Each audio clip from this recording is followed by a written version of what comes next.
Ladies and gentlemen, today we're going to talk about that great militant Catholic and defender of the faith, the great Hilaire Belloc, and we're also going to talk about the Catholic YouTuber Taylor Marshall, which is going to be a bit difficult for me for a number of reasons, not least of which is the fact that I hardly know Taylor Marshall's work. So I'm in a very different place than talking about Belloc because I know Belloc very well. I've been reading him for long years, dwelling in his thinking. I love Belloc really with all my heart. I would say he's the greatest single inspiration for this YouTube channel. But I don't know Taylor Marshall well, and one maybe should be careful about speaking about things or people that one does not know well. But I know him well enough to say that he's obviously a man with great zeal, great faith, seeking to defend the church and work for the church as well as Belloc. All right? But truth to tell, um, what I really want to talk about here is something much bigger, bigger than either Belloc, bigger than Taylor Marshall, something that has been troubling me for a long time. And I hardly know what to call that troubling something. Hard to find a name for it. But right now I'm going to call it Rambo Catholicism or Rambo Traditionalism. After the American action hero John Rambo as portrayed by Sylvester Stallone. Anyway, hopefully what I mean by Rambo traditionalism should become clearer as we proceed, but very briefly, I mean a kind of Catholicism that is militant without necessarily being wise or reflective or subtle. So I'm all in favor of militant Catholicism. Hilaire Belloc was a great militant Catholic, defender of the faith, who was wise, nuanced, vast knowledge of the world and history, who feeds my soul and did, as we're going to hear, so much for the faith in England and the entire Anglosphere. And we need Catholics like that with his ferocity, his passion, just as much as we need humble monks and nuns praying in their convents, monasteries, who might never say a word. We need people to defend the faith, particularly in this time when the faith is being sabotaged constantly by modern culture and is even being sabotaged within the bosom of the church. But what I'm concerned about is a kind of militant Catholicism which isn't necessarily learned or wise or reflective. I'm very aware that these days it's very easy, I think, to fall into a trap. With a sort of social media revolution, YouTube, things like that, we're all, it seems to me, or many of us, tempted into this hypermanic state, where we're constantly looking for what people think of us, trying to, get clickbait, trying to be sensational to get clickbait, and all these things are not really conducive to a wise and reflective militancy. So I fear we're in a situation where there are many men and many women across the planet who, have the right thing in their hearts. They want to defend the faith. And they're angry and they're hurting about what is going on in the world and, yes, what is going on in the church. And I would much rather that people were angry and hurting than comfortably numb. You know, to borrow a phrase from Pink Floyd of all people. I'd much rather that people were angry and hurting about what's going on in the church. But how to channel that anger, how to channel that passion, is another matter altogether. It requires great prayer and reflectiveness. And I actually fear that maybe a lot of times that isn't happening with many people. And people are actually ending up being counterproductive. They're actually wounding the church in many cases, or in some cases, more than they might be actually helping the church. Now, I actually owe, in a sense, this moniker, Rambo Traditionalism, to Dr. Joseph Shaw of Oxford University, who was kind enough to interview me recently.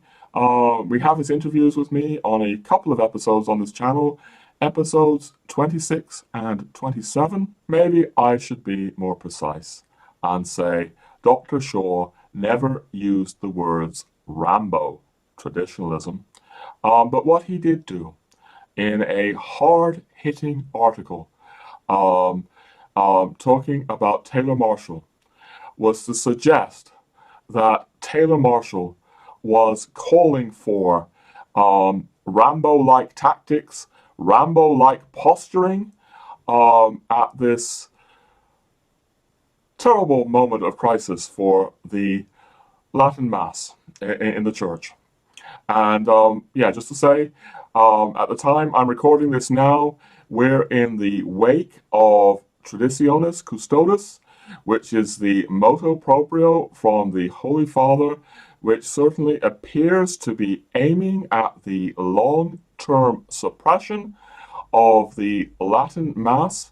And we're also in the wake of a communique from the heads of the superiors of the major Latin Mass institutes and orders and communities. I'm talking of bodies like the Fraternity of St. Peter or the Institute of Christ the King, but also other ones like the Institute of the Good Shepherd, which isn't so well known in the Anglosphere, although I've had the privilege of getting to know them a little bit in France. But yeah, so there's been this communique. It was a communique to the French bishops from the superiors of these institutes and societies and so forth. And what Taylor Marshall was doing, it seems, in a video was criticizing the heads of these orders. I won't just say criticizing, no, I would say he was insulting them. You guys caved in. And maybe it's a moment for these institutes, Institute of Christ the King, Fraternity of St. Peter, maybe it's time to take off the eggshell white lace cotta's and look in the mirror. Are you here for the faith, or are you here for rubrics? Is it about Baroque furniture and antique credence tables and antique crystal cruets? Those things are all great. But the faith. Take off the lace for 15 minutes and go stare in the mirror. Are you a man, and would St. Paul recognize you as an ally? Well, I'd like to back up a bit. I'd like to tell you a story, in fact. I'd like to tell you the story of how I found out about all of this, because I think if I tell you the story, maybe it will help explain how I see the issues a bit better. So, a few nights ago, I was on the internet and I found this, hard-hitting article by Joseph Shaw on his blog and at Rorati Caeli. And I guess my first reaction was something like, whoa. Because Joseph was calling Taylor Marshall, quote, an ignorant fool, unquote. And I think if it had been anyone else except Dr. Shaw, I would have been really kind of worried, because I think there's too much name calling in the traditionalist movement. But because it was Dr. Shaw, and because this is a man who I have really come to respect for his balance, for his subtlety, for his nuance, I took notice. I think I also took notice for another reason, and that is that, because I've hardly ever seen Taylor Marshall before, I'd rather be curled up, reading Belloc if I have some free time, and we're going to come back to Belloc, but we're going to just go into Taylor Marshall now. But over the years, other people have spoken to me about Taylor Marshall, and they've used even stronger language that I won't repeat, stronger language than ignorant fool, and I have been really very concerned. I'll just mention that some of these people were people like hovering at the edges of the traditionalist movement, and they were so turned off by what they saw with Marshall and with other, maybe Rambo traditionalists on YouTube. I wouldn't know much about them, that they were being very alienated from Catholic tradition. So that was sort of weighing on me as well. So I decided to watch the episode. And so I've now watched an entire episode for the first time in my life of Taylor Marshall. And I just want to sort of tell you the story of what happened to me. I was appalled. I was aghast. I was shocked. That may show that how naive I am. How naive I am that I don't know that this kind of stuff is going on YouTube. But you know what? I'm glad I was shocked. I'm glad that this kind of stuff has not become normal to me, because I'm putting the pieces together over the last few days as I've been thinking about this, and I'm very concerned that this kind of YouTube discourse is becoming normalized, that it will not have shocked my, traditionalist friends, across the world, people I know on Facebook or social media or things like that will not be shocked by this. This will be par for the course for them. And that maybe I'm just very naive because I'm locked away, reading my Belloc and Chesterton and so forth. Okay? But I'm glad I'm shocked, because from any really traditional Catholic perspective, this is shocking. Belloc would be shocked by this. Chesterton would be shocked by this. The saints would be shocked by this. It's only, it seems to me, in the context of the manic social media revolution of the 21st century, that you could expect to hear Catholics speaking like this. So, yeah, I was outraged. It seems very, very much that Marshall was really insulting again and again and again. People, I think, Dr. Shaw says people whose sandals he's not worthy of untying. This is all very, very, harsh stuff. But I see what Joseph Shaw is getting at. Normally I wouldn't actually endorse articles with that kind of very, very strong language. But I actually found myself tweeting in support of this. I never tweet. Actually, writing on Facebook, I hardly ever do that either. I wonder if, in reflection, I should take some of it back. I wonder if, rather than calling Marshall a fool, it would be better to simply say that in this instance, he seems to me to have behaved foolishly. Very, very foolishly. I don't know about the other instances because, I don't watch the man, and as I say, I'm not qualified to speak about him. But yes, the foolishness here leapt out at me. I mean, what I saw when I saw this video is I saw a man who was basically saying to these superiors, I know better than you. Basically, because what he's doing in the video, he's saying that in their communique to the French bishops, they've caved in. They haven't behaved like men. They don't have hair on their chests. He's imputing motives to them, like they're motivated by French finery and French lace and Baroque furniture, and they're not behaving like real men. And when Joseph Shaw invoked Rambo, I really know what he means. Because I'll tell you, ladies and gentlemen, behaving like a real man does not mean, going into the jungle and beating your puffed up chest like Tarzan. Okay, I'm getting heated now. Being a real man means having strength, courage, wisdom, being ready to discipline yourself.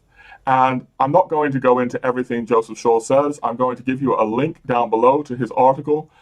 But Joseph Shaw argues, I think, with sanity, real sanity, that the communique to the French bishops in this very delicate and complex matter was entirely prudent.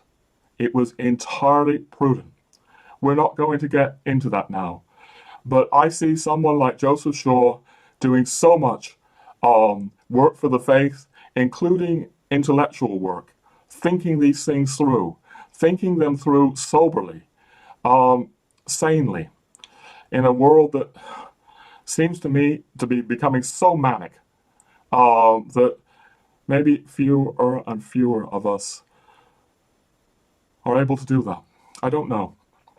But yeah, I see Joseph Shaw really making the case that this document was very prudent and wise. And I join with him in really saying that when I saw this video, it looked to me anything but prudent and wise. All right, I'm talking about the world becoming manic. I'm calling for sanity and soberness and prudence. And I am aware that, maybe I sound a little bit manic myself at times, or a little bit unhinged even. I want to come back to what I earlier did in invoking Pink Floyd. Pink Floyd singing, I have become comfortably numb. I am outraged, friends. As I read Joseph Shaw on this, he was outraged too. And as I went on my strange adventure on Twitter and on Facebook, going into things more than I would ever normally do on Facebook, I began getting impressions. I began getting impressions that, some people probably thought, well, what are you making such a big deal about? Joseph Shaw says somewhere that people, or he implies, people were accusing him of being divisive in the church by coming out with such a outraged piece. I just want to say, here is a case where I celebrate being outraged. I celebrate not being comfortably numb. Doesn't mean that you can't think things through, but To have a heart in pain doesn't mean that you lack wisdom. As I say, we're coming later to Belloc in this episode, at least a bit. But the way I read Belloc, I say this in the various books I've written about Belloc, is that Belloc's heart was in pain. He saw with great acuteness, I think, the impending darkness that was coming over the world. At times, I think that he saw it more sharply than Chesterton. That's just my private opinion. I might be wrong. And it produced in him an anguish, yes, a ferocity in a certain way, but it's like 100 years later. Reading Belloc feeds my soul. I don't know if 100 years later people's souls are going to be fed by what I'm calling, Rambo traditionalism on YouTube. Certain people can take their pain and their anguish and express it in a way that feeds the soul. I'll just say this. I don't know the other institutes and societies or fraternities so well. As I said, I know Bon Pasteur or Good Shepherd a little bit, and I've been with fraternity masses in Lourdes and Besançon in France. But somehow Providence has always led me into encounters with the Institute of Christ the King, who I have the deepest respect for. These are men who understand the importance of charity, of the charity of St. Francis of Sales. They understand that Salesian charity. They understand the tradition of obedience in the church. They are achieving, in my view, very, very beautiful and remarkable things. I'm not saying that the fraternity aren't, or the Institute or the Good Shepherd aren't.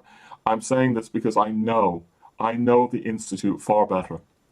It's like Providence has sort of led me across the world in a sort of journey with them. So I knew them when I was in France. I've visited them in Switzerland. I was living in Madrid for a while. So I knew them in Madrid. Later on, I went to Liverpool, and I knew them in Liverpool, and now I know the Institute in Ireland. These are real men working, I would think, a lot of the time to discipline themselves when I'm sure they are just as hurt and angry. I'm sure they have their moments of great pain and anger about what's happening in the church. And for Taylor Marshall to impute, because I think that's what he's doing, to impute that these people care about lace and Baroque furniture and I'm not sure what else he says, Baroque. There's something like, their lacy coatas. I can't remember the words exactly. For him, if that's what he's doing, to impute that is what the Institute of Christ the King is doing, it's a grave injustice. I've had the privilege of meeting Monsignor Vach a few times, or a couple of times anyway. I've been to his masses. I've heard him speak. This is a man, Monsignor Vach, who has been wrestling with these issues for, 30, 40 years or more. I know he was, in some way mentored by Cardinal Siri, the great Cardinal Siri. He has been struggling with these issues for a lifetime and producing a magnificent work. And for Taylor Marshall to come along and say, I know better than you, Monsignor Vach. I know better than you, Father Komorowski, that's the Polish superior, I believe. I know better than you what to do here. Moreover, I'm going to insinuate that what you really are cowards. As Joseph Shaw puts it in his article, that is what they are claiming. Again, link to article down below, although you shouldn't really need to read the article, because if you see what Taylor Marshall has done, this should be perfectly clear that effectively this is exactly what he's doing here. He's calling them cowards. This behavior is outrageous. It's outrageous. Belloc would be shocked. Chesterton would be shocked. The saints of the church would be shocked. They would be shocked that this is now becoming normalized on YouTube. My initial response when I read the communique and I saw that they begged for dialogue 5 times, they quoted Vatican II, they quoted Amoris Laetitia. If these are the generals, remember, superior generals, if these are the generals, and they're saying, we want a truly human, merciful dialogue, Amoris Laetitia, Lumen Gentium, Amoris Laetitia. And as much as I'm concerned about Taylor Marshall or perhaps other figures on YouTube like him, because I gather there are more, what I'm really concerned, more than the man himself, is the phenomenon that he represents. So, I had a look there. There's something like 325,000 subscribers. And maybe he's doing some very good things in his other videos. I saw that he's encouraging people to pray the rosary. That's very beautiful. I know that he has faith.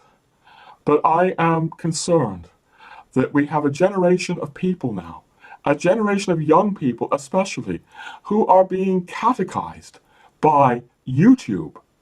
Never in the history of the church has a generation of Catholics been catechized by YouTube. It's a very sobering thought, and I know that the reason that has happened is that there's a terrible deficit with the bishops. There's a terrible deficit with catechesis in the church, and charismatic YouTube stars have rushed in to fill the vacuum abandoned, the vacuum created by, the bishops and priests who are not preaching the tradition. It's a very poignant and awful situation. And I know it's not black and white.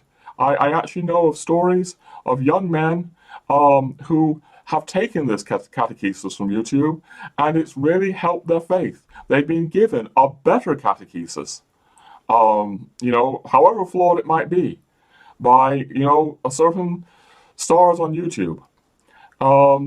So we have a very strange situation where young people are being catechized like this. And I want to say, I'm not a young man. I was not catechized by YouTube. So, I probably have a quite poor catechesis, to be honest. But, I was catechized in such a way that I know this behavior is shocking. I know that Catholics down the ages do not behave like this to their superiors. To sort of say to Monsignor Vac, who's been founded this order and has done all this work, I know better than you, Monsignor Vac. And, to impute, I can't read it any other way. I can't read it any other way. You, Monsignor Vac, are not a real man. You, Monsignor Vac, he seems to be saying, lack manliness. This to me feels like weakness. Literally, they say, we beg for a humane, personal, and trusting dialogue. Church, who's writing this? This feels weak. Almost feels like a letter from a girl breaking up with a guy. It's just, above all, we want a truly human and merciful dialogue. Have patience with me! Exclamation mark. Oh, this is sentimentalism. These are, when I read this, I don't see men ready to enter the trenches and to fight. I don't see or hear or feel masculinity. I see gin and lace and Baroque furniture and playing church, LARPing whatever century and place is your favorite. I want to be 17th century France Catholic priest. Ladies and gentlemen, I repeat, I'm aghast. If I were to meet Dr. Marshall, I would say, what are you seeing here? You seem to be seeing frivolous, childlike motivation here. I'm not sure I understand what LARPing is. Maybe it's a good thing in its context, but I think it probably is a very good thing. It's game playing. But game playing, you seem to think that playing games is what's motivating these fraternities and societies. That's what you see here. And moreover, you will go on in the course of your video to very much suggest that you see what looks to me like cowardice. That's what you see here. And are you sure about what you see here? Are you so sure about what you see here that you are ready to broadcast this to your thousands and thousands and thousands of subscribers? Denouncing these people? Especially denouncing them at a time like this? Is this really wise? I'm aghast. I want to say what I see here. I see real men working steadfastly, with stamina, with muscle, with effort, over years and years and years to carry the Latin Mass across the whole world. I see a work inspired by providence. I don't think providence inspires frivolous children to play games like this. These are deeply successful communities. I see men with strength, perseverance, courage, discipline, including self-discipline. The self-discipline to sort of not go mouthing off, denouncing other good Catholics. Again, take the lace off and look in the mirror. Make our modest contribution to this harmonious and diverse unity. Blah! So, alright, I'm cutting these clips in from Taylor Marshall, which I assume, given the fair use practices and norms on YouTube, is acceptable. Given that I'm not trying to plagiarize the man, I'm trying to comment on what he's saying. And as I look at these clips, I really question if I'm being strong enough here. I've said that this strikes me as very, very foolish, but it's more than that. I look at this reading, and it seems to me absurd and indeed tragic.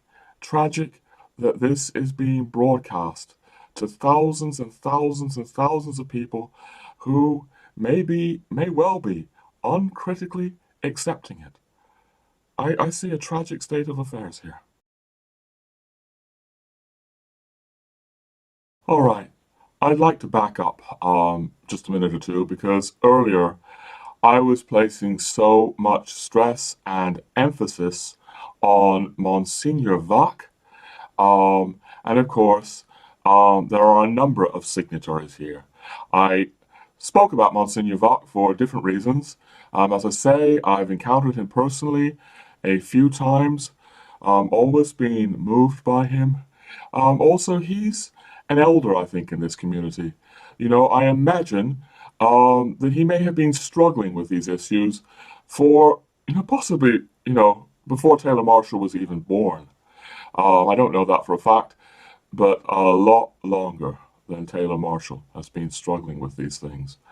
But of course, we're talking about far more than simply Monsignor Vac here.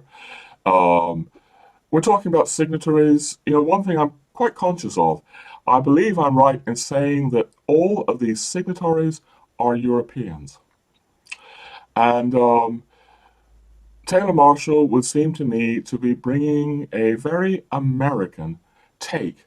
It's not necessarily a take that understands a lot of European thinking and European ways of moving and doing things.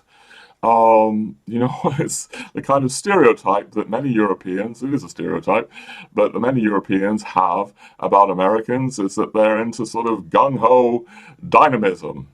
And of course, I'm very aware that American dynamism saved Europe in 2 world wars. So there's something to be said for American dynamism.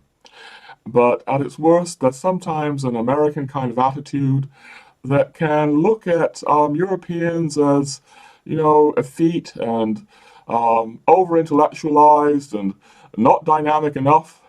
These are all stereotypes, but I think there's a certain truth in what I'm saying. Taylor Marshall is bringing a very American perspective to this, and arguably he doesn't understand Europe enough. But I just want to say one other reason that I've emphasized Monsignor Vac in this, and the Institute of Christ the King, besides the fact that they move me so deeply and I know them well. Parsing Taylor Marshall's words, I have an impression. I don't know if it's true, but my impression is that when he refers to the brock, when he refers to the lace, when he refers to the buckles on the shoes, it seems to me that possibly, he has the Institute of Christ the King in mind above all. Because the Institute of Christ the King has a charism of evangelization through beauty. It doesn't mean beauty for its own sake. It doesn't mean beauty, so we can flounce about and, be effeminate. It means that beauty reaches and speaks to the human heart. That is their charism. And yeah, maybe, the kind of work that the Institute of Christ the King, possibly it speaks more to Europeans than it does to Americans. I don't know. I mean, these are all generalizations. But I'm trying to, parsing his words. I have the impression that maybe those words were directed above all to the Institute. So that's another reason I'm emphasizing this. And yeah, as I say, something strikes me as outrageous here. I'm appalled. It's like, it's one thing, okay, I'm going to use strong language again.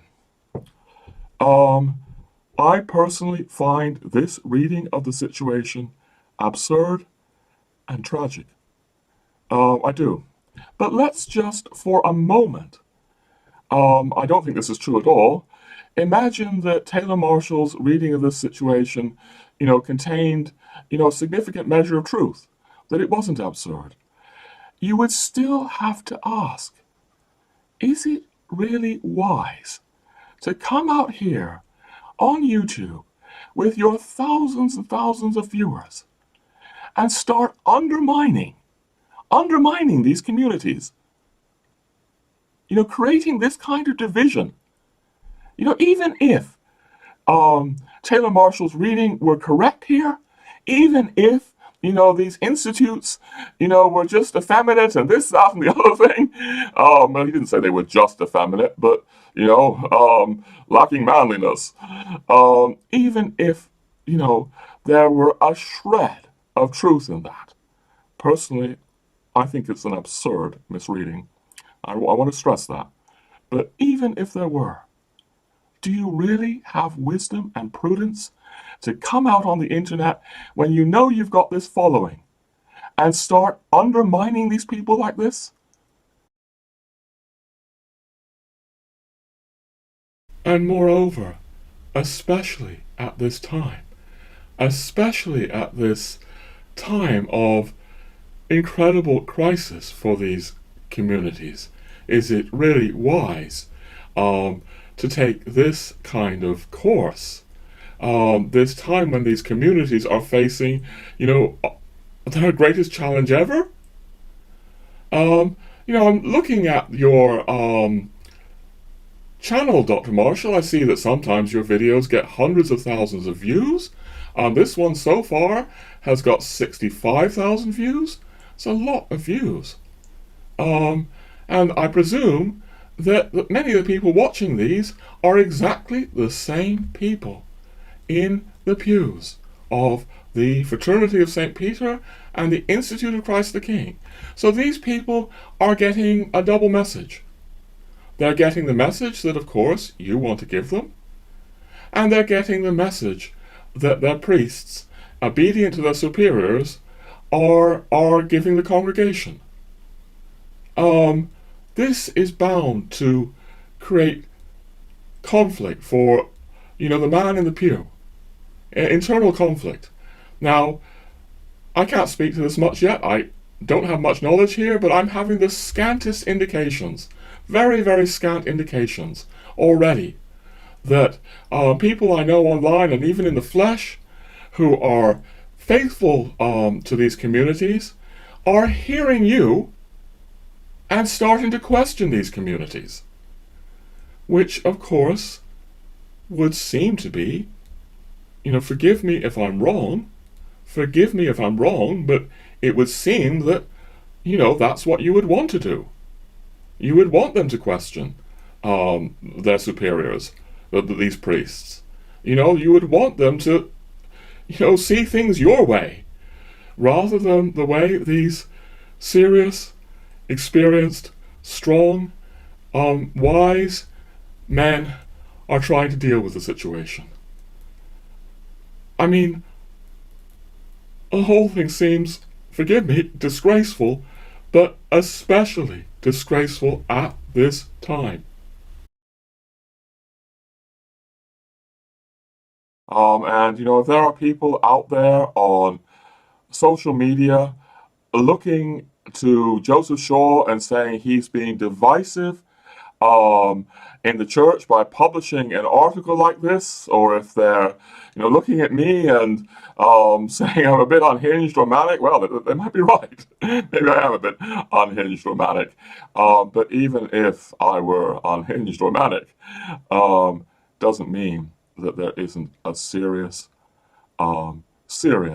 situation here. It's, as far as I can see here, Taylor Marshall who has, in this instance, created division in the church by undermining these people. And this is serious. This is serious when, there's new situation in the 21st century. We can have somebody get up on YouTube, with thousands upon thousands of followers, a layman, and that's what's being listened to. That's what's being taken seriously. All right, ladies and gentlemen, I do seem to be going on and on and on, don't I, about Dr. Marshall. What I honestly am making an effort to do here, there's some honest effort here, is to really focus more on an event, more on a piece of behavior by Dr. Marshall that's going out to thousands and thousands of people in the world. And as we proceed in this episode, what I want to do is to use this event to reflect on this new 21st century YouTube culture of forming Catholic consciences and catechizing people in the faith. But I do want to focus on this particular instance of Taylor Marshall because it does trouble me. I'm also aware that some people might say, well, isn't Dr. Marshall simply doing the same thing you're doing, Roger? Isn't he just focusing on a particular piece of behavior by the European leaders of these communities in, issuing this communique? I've thought of that, and I'd have to say, I think there's far more than that going on here. I dare to say that, in the course of that video, we're not featuring it all here, but Dr. Marshall, it seems to me, is even psychoanalyzing these people. He's saying that, the reasons they're acting the way they are is that for 33 years, they've tended to be beaten up or abused. The suggestion there is that that's why they may have, cowering behavior. He attributes motives like gin and lace and LARPing, playing church. No, there's more going on in this video. We're not featuring it all. And we're just in this very strange situation. When anyone can get up on YouTube and start offering opinions about people or psychoanalyzing people. And it's very hard to know where to draw the line. I mean, there's a friend of mine on Facebook, actually a friend I know in the flesh, a good man, playing devil's advocate. He said to me something like, well, what gives you the right to sort of suggest that Belloc would be shocked by Dr. Marshall? And we're going to be developing that in this episode as we go along, because I believe that Belloc would be shocked. But at least in the case of Belloc is someone whom I've wrestled with, I've struggled with. I wasn't immediately convinced by Belloc when I first discovered him. Had a huge impact, a man who helped deepen my faith, but there were elements about Belloc that I questioned. And the more I looked into him, the deeper and deeper I saw the man was. Another topic for another time. But my point is that I didn't uncritically sort of just accept Belloc. I worked with him, I wrestled with him, I tried to listen to him intently over years. Now, maybe Dr. Marshall has been deeply trying to listen to, Father Komorowski and Monsignor Gilles Vac over years and years and years, and he's really come to the conclusion that there's, too much, gin and lace here, and it's based on, deep reflection on his part. I mean, I can't say, can I? I can't say how Taylor Marshall came to these conclusions. But I can point out, I think legitimately, that is what he's doing. I can point out that I suspect that it's a trap that all kinds of people are doing on YouTube these days, that they're doing this, and maybe if I went back through some of my own episodes, I would see that I was doing it. I think in this YouTube world where we're in a manic, hyper-capitalist world, we're going faster and faster and faster. As I'm saying on this episode, it's hard to be reflective and wise.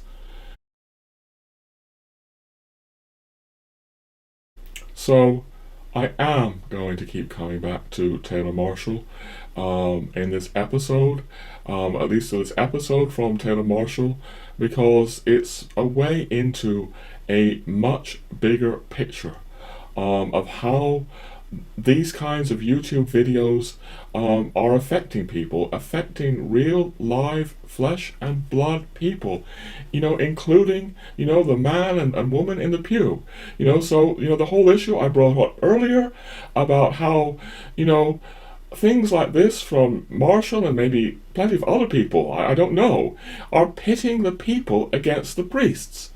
Actually possibly in danger of pitting traditionalist people against their traditionalist priests. And I'm concerned that that's what's going to happen through a whole phenomenon here that's much bigger than Dr. Marshall, I'm sure. Unfortunately, as I said from the beginning, I'm not that qualified to speak about the whole of the phenomenon because I don't normally watch these people on YouTube. But I've had over the years people expressing real concern to me, and I said, actually expressing more than concern, like real outrage at what they were seeing. And I mentioned earlier, people, somehow at the edges of Catholic tradition, but actually no, there are traditionalists. At least one American traditionalist I know who's doing well-known work. Really expressing concern and alarm about what's going on here. But unfortunately, I'm not qualified really to speak about it. So I'm focusing on this, one episode and this one instance from Dr. Marshall that really so shocked me. And I mean, that's also another way that I'm trying to talk about this. Rather than, you know, calling Marshall names or, psychoanalyzing him, and maybe I'm crossing a line myself. I'm just saying that I'm shocked, I'm aghast. I'm recording my reactions. Um, I don't know, another whole thing here that is troubling me as well is that this new 21st century internet culture on YouTube is being seen as representatives of Catholic tradition, or, someone who spoke about representatives of eternal Rome, using that phrase. And what I'm seeing um, doesn't so much represent, to my mind, Catholic tradition or eternal Rome, so to speak. It represents a very 21st century slice of time and culture. And yes, I am going to come back to Dr. Marshall in that. I noticed on the episode that Dr. Marshall was doing things like opinion polls. Um, like, did the bishops or did these people cave in? 75% of those polled said yes. As I was preparing for the show, I put up a poll here on YouTube for those that are watching on YouTube. And here were the results so far.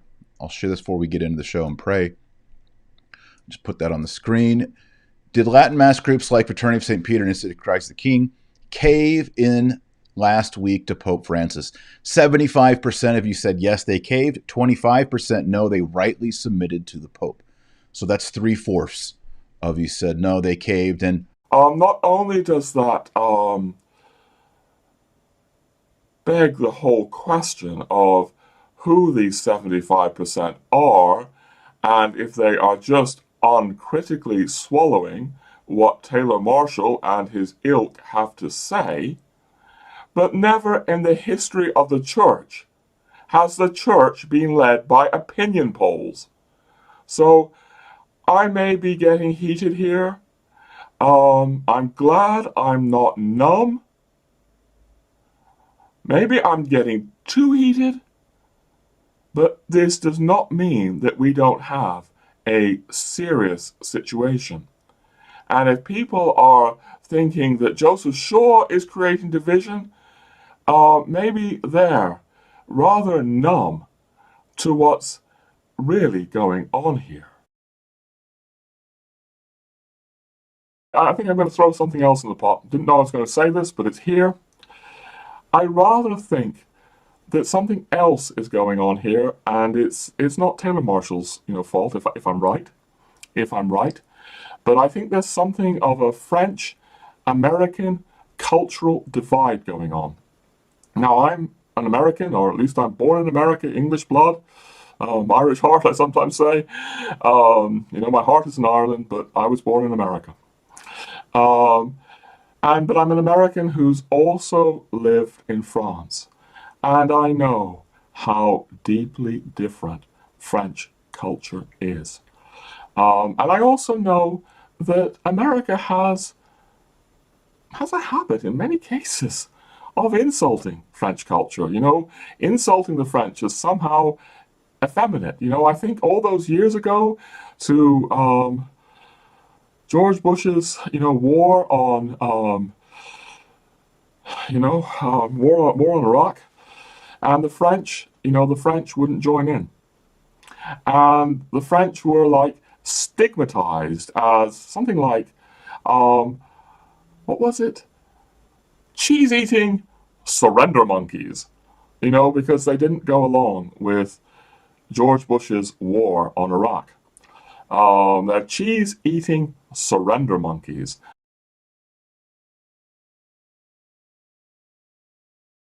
And I think something like the White House banned or renamed the French fries in the White House freedom fries, which must have been pretty laughable to the French because, French fries don't have much to do with France. I think they were actually invented in Belgium. And French cuisine is known for something rather more refined than the French fries you get at McDonald's. I mean, the French may be insulted to be associated with French I'm going off track. But there's a kind of cultural divide here. And there's a cultural divide where, for reasons I won't go into now, I see in the Anglosphere the French regularly mocked for being effeminate. And I think they're anything but effeminate. In fact, some of the greatest hope I have in this world is coming out of France. That's a subject for another video. I think my real point, most important point is this is serious. This is serious. When you have, even if it's a problem with a cultural divide, American YouTube stars getting up there, mocking, insulting, people working for the faith, working for the Latin Mass, that they can't possibly hope to really understand. I really don't think that, this was a communique to the French bishops. I don't think that, maybe I'm wrong. Maybe Taylor Marshall has extensive knowledge of French politics, French ecclesiastical politics, but I very much doubt it.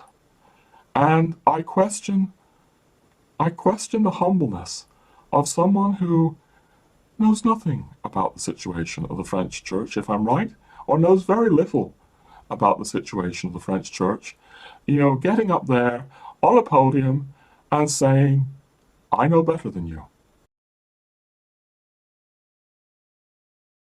I fear that I may have said a little too much about Dr. Taylor Marshall, because really, again, what I'm so concerned about here, ladies and gentlemen, is the 21st century phenomenon of catechesis via YouTube. And I'm also concerned, I may have even hurt or offended some of my, watchers or subscribers, watching, who may well gain great benefits from watching Taylor Marshall. I'm not at all trying to say, don't watch Taylor Marshall. No, I'm talking about a 21st century phenomenon I see here on YouTube. And yeah, I may even be being harsh on YouTube, because obviously I'm on YouTube, and I watch YouTube as well. I have to say I primarily watch French YouTube, and that's largely because my French is so dreadful. Need to improve my French. But it's also because watching French Catholics, French traditionalists, gives me a wider perspective than if I were just watching, Anglo-American or American YouTubers. And there's nothing wrong with, the American perspective. Getting the American's perspective on YouTube is very valuable to get the American perspective on YouTube. It's just that there are different perspectives out there. And of course, when it comes to the key central features like the dogmas of the faith, it doesn't matter things like an American perspective or a British perspective or a French perspective. But when it comes to what we've been describing here, where an American is really criticizing or even insulting the way Europeans are moving, then maybe you want to actually have, sometimes at least, a European perspectives on things. Now, if I sound like I'm being really harsh on American YouTubers, I'm not. There's one, for example, American YouTuber that I certainly watch sometimes, and that's Charles COULOMBE. There's an American Catholic YouTuber, very warm, also very funny, which is an important thing, but most importantly, of course, a man rich in faith, a man with actually a rich awareness of both America and Europe.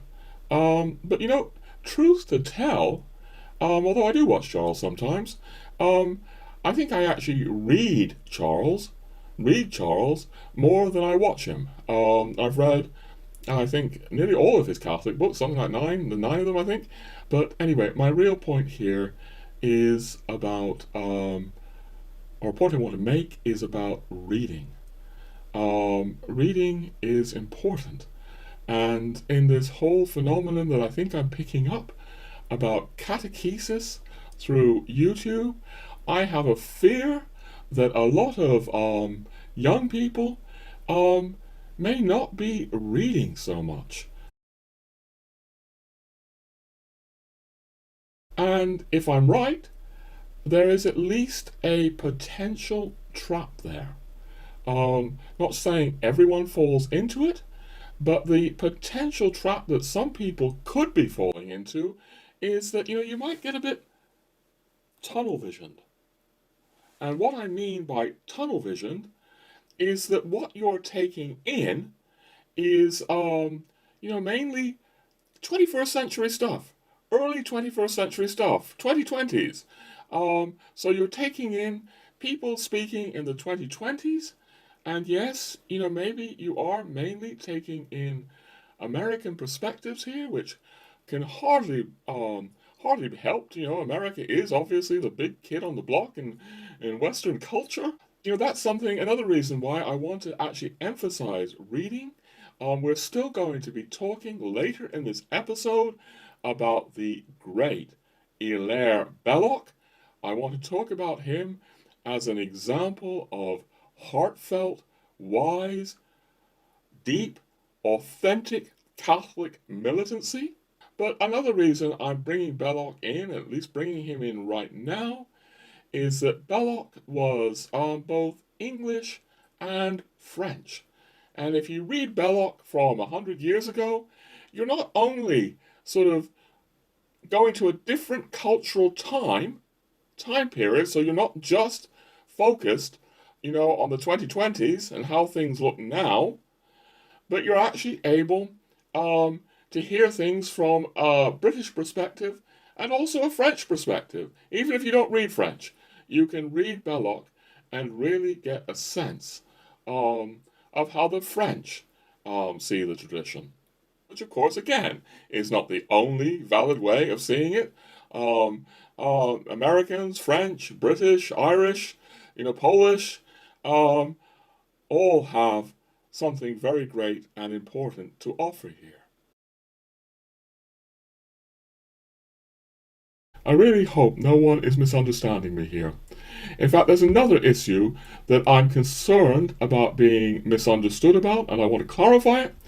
I've said on this episode already that I've spent what for me is an unusual amount of time these last days on social media, Twitter, Facebook, and it means for once, that I'm actually interacting on those kind of fora, that I'm probably getting some much needed feedback, which I'm grateful for. And I think I'm just picking something up a little bit from the feedback in what I'm doing. Really speaking about what Dr. Joseph Shaw has done with this article on Taylor Marshall, I think there might be some of my Facebook friends and so on, people elsewhere, who might be thinking, Roger, don't you get it? Don't you get how bad the situation in the church is? Isn't Taylor Marshall's, approach understandable? When we have this crisis in the church. I want to say something about that. I get the crisis in the church. I would say the cancer in the church. The cancer in the church, eating away the church, of which I do see Traditionis Custodes, as an expression of that cancer. I think that none of the people we're talking about here are under any illusions about that. I don't think Taylor Marshall is under illusions about it. I don't think Joseph Shaw is under illusions about it. I don't think the Institute of Christ the King is under any illusion about this.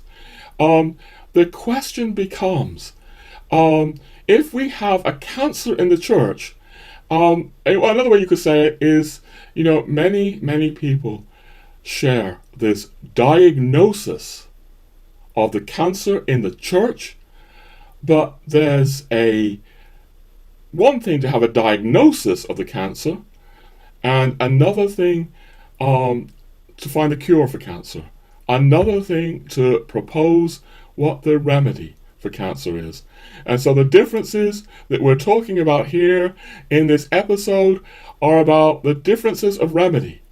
I hesitate to do this. I've said so much about Taylor Marshall already, but I just want to clarify things a little bit more by coming back to Dr. Shaw's article again. You can find a link to that down below, but we're just going to read a very little bit about that. I like to read off of paper. So,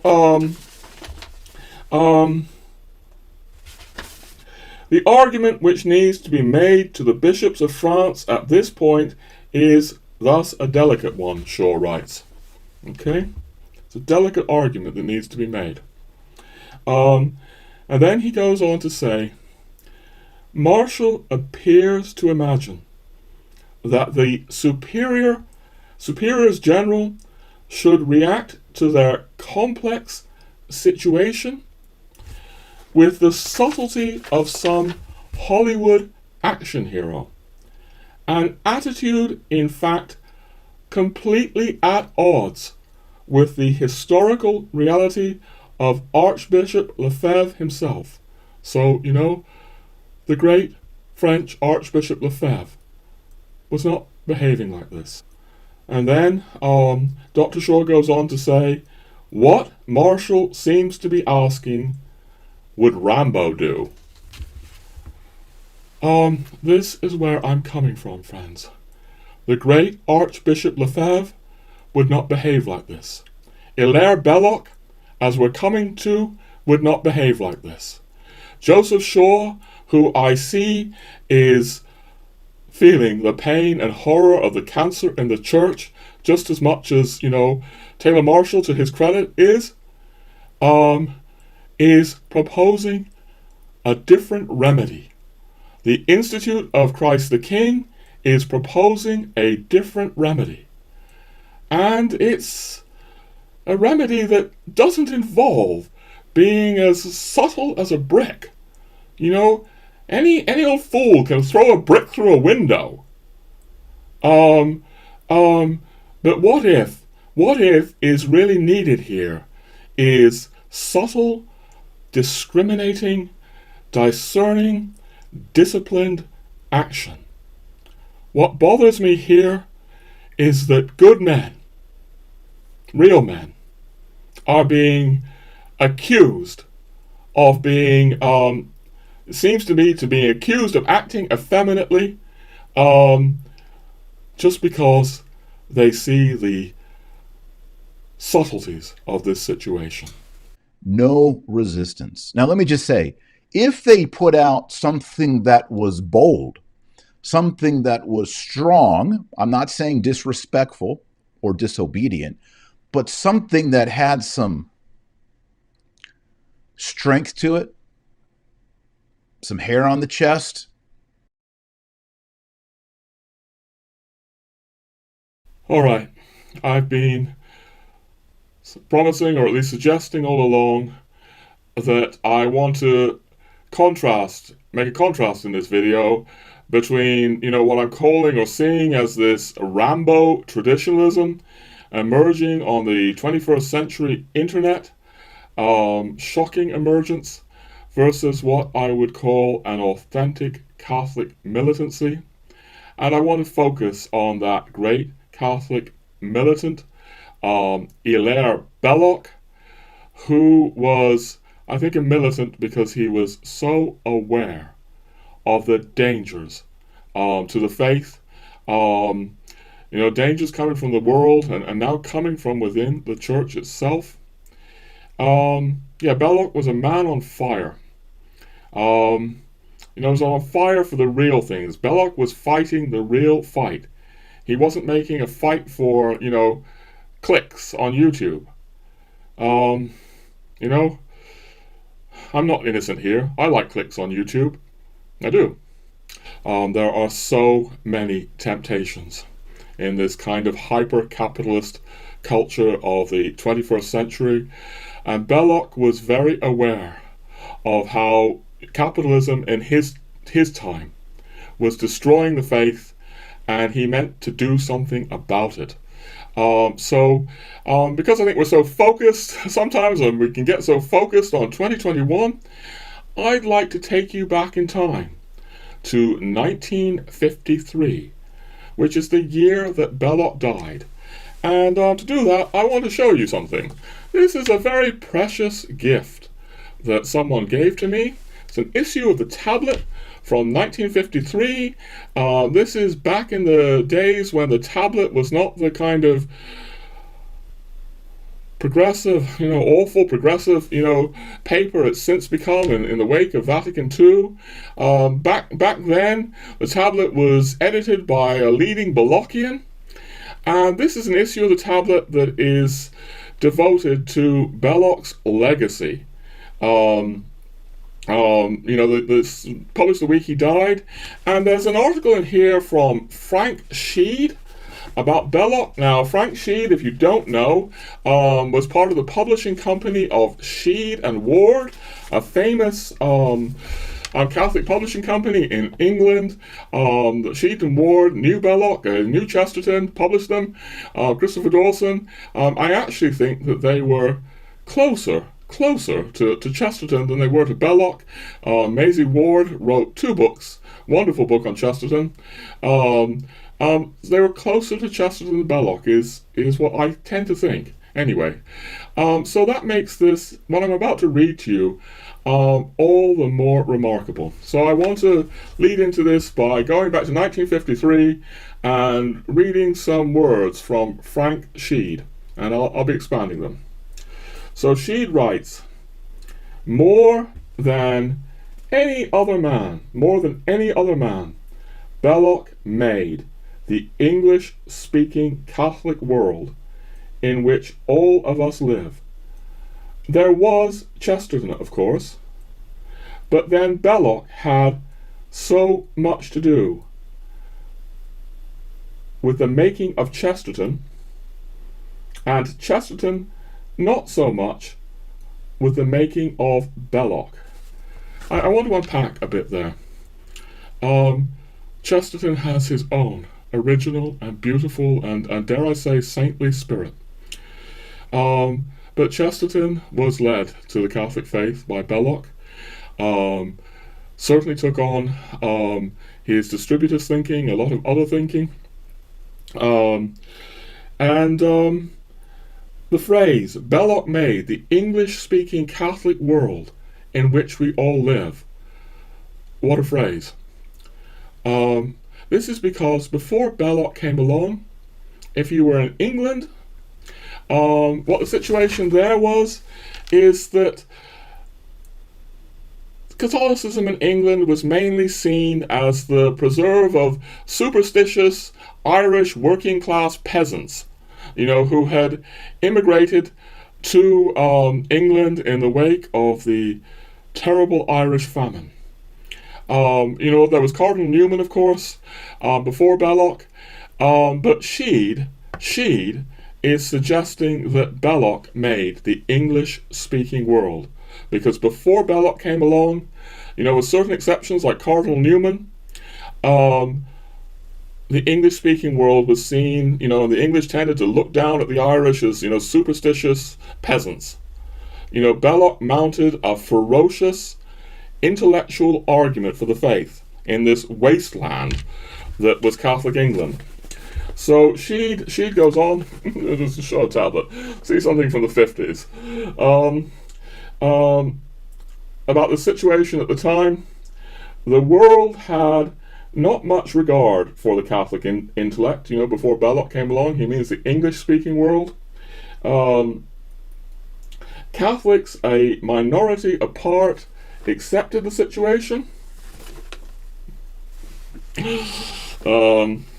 Catholics, a minority apart, accepted the situation. Belloc turned that tide. He turned the tide. It meant two battles. One with the world to make it listen. One with the Catholics to stimulate them to utterance in the face of the world. What he means by that is that when Belloc came along, he tended to see Catholics as kind of cringing. Not speaking out, not defending their faith, just sort of succumbing to the dominant Protestant capitalist culture that existed in England at that time. So Sheed is saying Belloc had two things.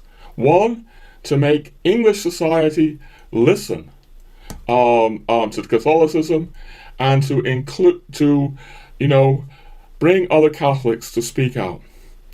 And Belloc had incredible success. Not many people know that these days. The man was a conversion machine, converting all kinds of people, including Chesterton, who then went on to convert all kinds of people. The man in his time was, seen by the leaders of his day. Franklin Delano Roosevelt, welcomed Belloc for a meeting. Can you imagine an American president welcoming a fighter for Catholic tradition today? So Belloc would speak to the heads of Europe, speak to the popes. He was a man on fire. And so, yeah. Two battles. One battle to speak the faith. One battle to encourage other Catholics to speak up for the faith. Belloc won the first battle, Sheed says, and the other as a consequence, mainly by being a Catholic who could not be disregarded. He could no more be ignored than a tiger on your doorstep.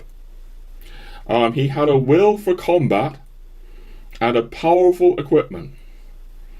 He speaks about that equipment. Had learning and intellectual power and eloquence. Beyond that, half hidden by the fierceness, the simple fact that what drove him into battle was not hatred, but love. Belloc really loved the Church, not simply our Lord and Our Lady and the saints and the Mass, but the Church, the institution. As he told Dean Inge, I'm not sure I pronounced that correctly, the Church is that within which is right order, outside the puerilities and despairs. It means of modern culture, the modern, progressive, liberal, capitalist culture in England. Even in these, our earthly miseries, we always hear the distant something of an eternal music and smell a native air. Within that household, the human spirit has roof and hearth. Outside, it is the night. And then this is very key to everything we're going to be saying here. Sheed says that Belloc wants told a friend of mine that he would never make public reply to an attack by a fellow Catholic. It would be against the discipline of the body. All right, so much might be drawn from that, and I hope to draw more in future episodes. But returning from 1953 to 2021, I would like to say this. Two things to draw from this at least. Belloc would never make an attack against another Catholic because it would be an attack against the body. I certainly appear to be a hypocrite, don't I? You know, I'm writing these books on gentle traditionalist. I'm calling for a gentle form of traditionalism, and I appear to be launching this extraordinary assault on a fellow Catholic who I know means well. Different things to note there.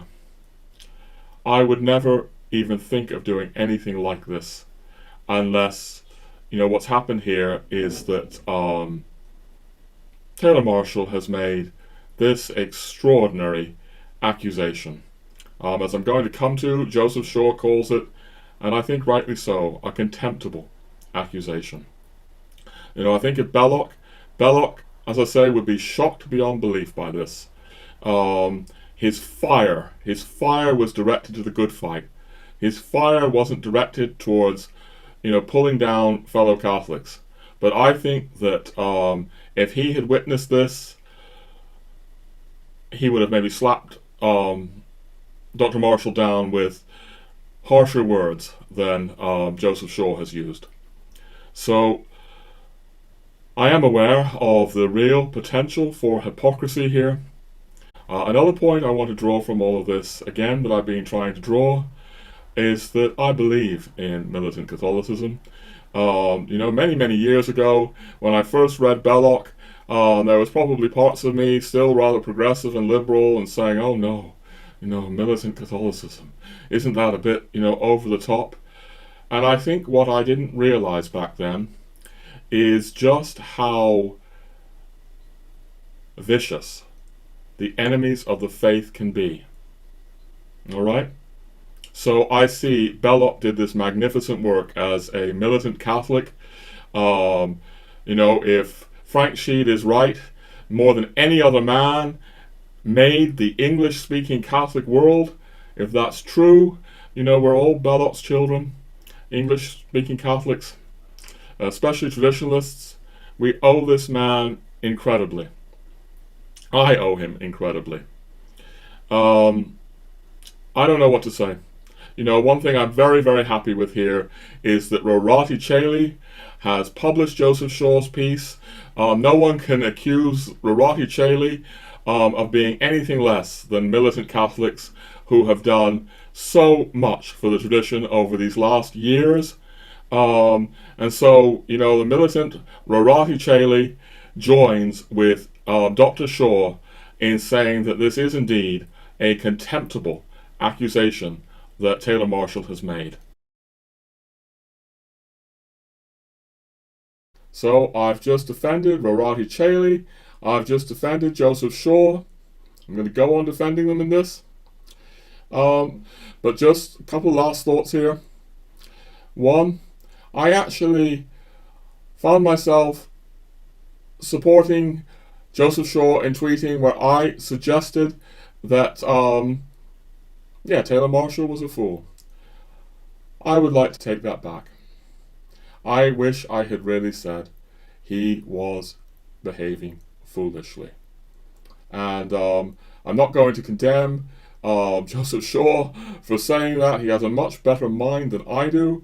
Maybe if he would talk to me about it, he would convince me that calling him a fool was absolutely the right thing. But for my measure, I want to try to make an effort to try to talk about foolish behavior rather than fools. Focus on the behavior rather than the person. That's where I am right now. The second thing I want to say in thinking about how we handle these issues is, again, I just want to keep locating this in the wider context. The wider context here is a hypermanic capitalist culture that rewards clickbait, rewards sensationalism, that drives people faster and faster and faster.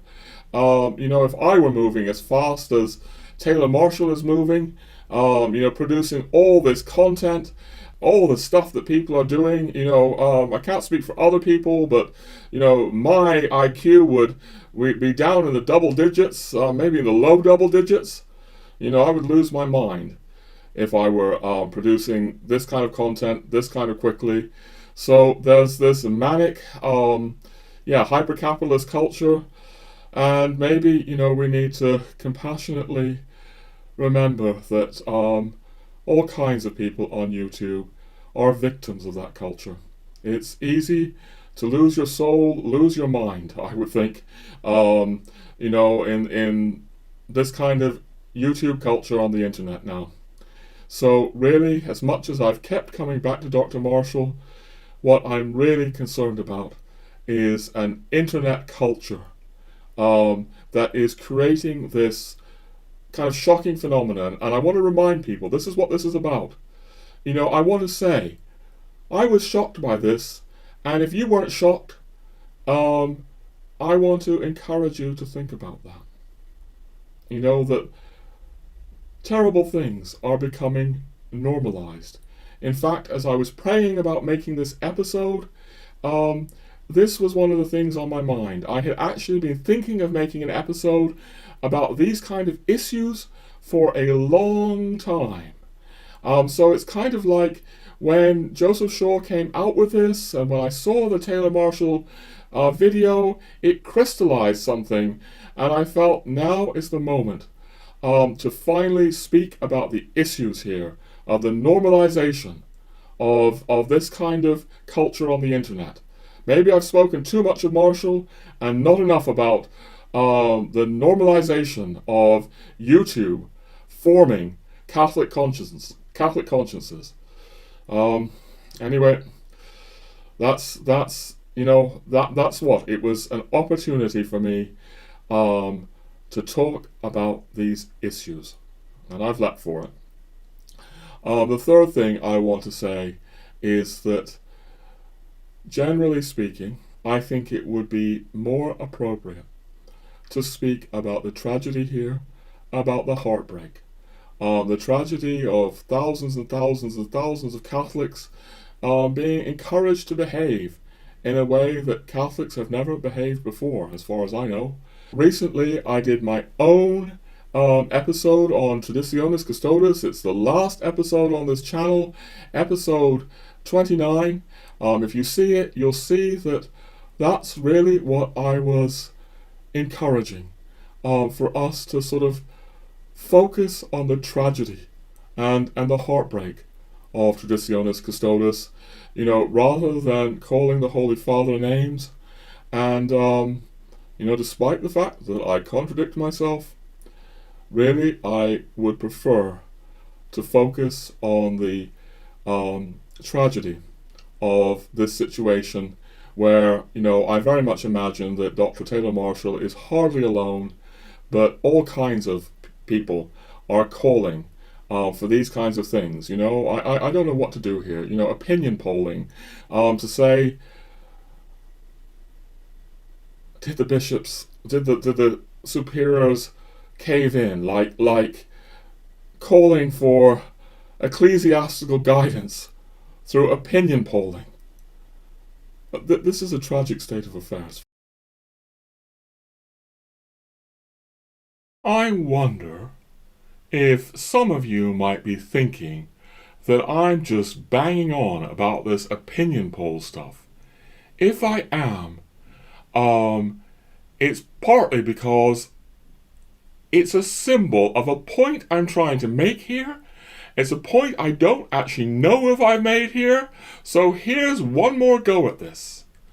Never in the history of the Catholic Church have you had Catholics running opinion polls to determine whether or not their religious superiors are cowards.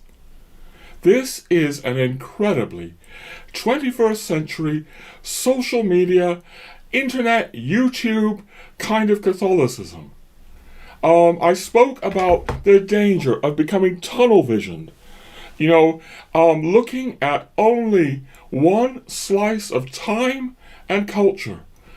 And what I'm concerned about is that what's going on in YouTube for the Anglosphere is that we're all being focused on 2021 or 2020s Catholicism that is more North American than anything else. And I really don't want to put America down. I'm concerned I've done that too much without acknowledging, all the very good and godly and wholesome things about America, of which there are multitudes. No, I'm concerned about our horizons getting narrower and narrower and narrower. And in the last day or two, in this very strange situation where I've actually been, tweeting and Facebooking, and I've said before on this channel that I'm not a keyboard warrior, and normally I avoid all these things. I've actually very slightly dipped my toe in the keyboard warrior thing. I'm going to take it out very soon because I need to keep my sanity in the 21st century, and I'm aware of, again, sounding unhinged. But my point is that something like this, just this, not to say anything else of what Dr. Marshall has on that episode that has so shocked me, just this, the idea of trying to guide people by running opinion polls as to whether your religious superiors are cowards or have caved in at least. I'm looking on the internet and I'm seeing that people are talking about representatives of Catholic tradition guarding eternal Rome. Ladies and gentlemen, running opinion polls to see whether your religious superiors are weak and effeminate, or all the other things, trying to suggest that they're weak and effeminate. This has nothing to do with Catholic tradition. This has nothing to do with eternal Rome. I'm getting heated again, but I thought that really by going into this, I might be able to make this point that I haven't made yet sufficiently on this video. I've been talking on this video about reading because it helps break you out of this tunnel vision, or break you out of what I'm, could call provincialism in time. All right? There's a provincialism in time that I am seeing like never before. This YouTube Catholic culture is fostering, and it's arguably leading Catholics and good Catholics, men of faith like Dr. Marshall, into making contemptible accusations. They don't mean to make contemptible accusations, but we're getting locked, or it seems to me that's what's happening. We're getting locked in this 21st century YouTube culture, and we're forgetting a point that I'm trying to make on this.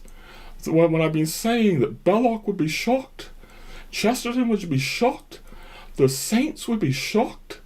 You could even, pretty much say, I think, that, maybe all pre-21st century Catholics, not quite, I'm maybe going a bit over the top there, but virtually all pre-21st century Catholics would be shocked by things like this, or certainly pre-Vatican II Catholics would be shocked by things like this opinion poll and things like, you know, the other calls that we've shown Dr. Marshall highlighting in this video.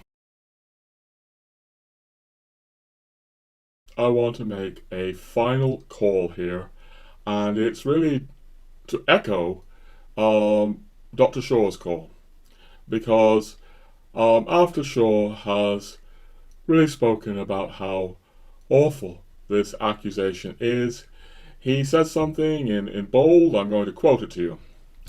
He says, "I call on Marshall to apologize to these good men and women who have a fearful responsibility, both to their professed members and also, in most cases, to the lay faithful for whom they have pastoral care." He's right. It's a fearful responsibility. It's an awesome responsibility. And the last thing that Monsignor Vach or Father Komorowski or any of these superiors need is Taylor Marshall undermining their efforts at this crucial time. So I'm under no illusions that Dr. Marshall will take the least notice of me. I have no idea if he'll even hear of me. You know, I'm just a little minnow in this traditionalist pool. Dr. Shaw, though, does not strike me as a little minnow in this traditionalist pool. He's been doing great work, and for many years. And I hope that Dr. Marshall will listen to him. But for whatever little it is worth, I second that call. Okay? All right. The very last thing is, I would just like to remind people that in addition to these videos on this YouTube channel, I'm also the author of 3 books. JESU, SACRATISSIMUM is my big non-fiction book, and then I have 2 fiction books, the Gentle Traditionalist books. You can find them at Amazon.com at my author page. That's probably the best place to look, so I'm encouraging people to click on my Amazon author page. Oh, the ironies and contradictions of the modern world. But yeah, you may find, if you do, that you may find a book that you would enjoy. You'll support me, and you'll support my publisher, Angelico Press. So thank you if you would consider doing that. Thank you. If you got to the end of this video, friends, thank you for watching it and engaging with it. And please like and subscribe if indeed you did like the video and you want to subscribe. And that's all I'm going to say, except God bless you, friends, and take care in these troubled times.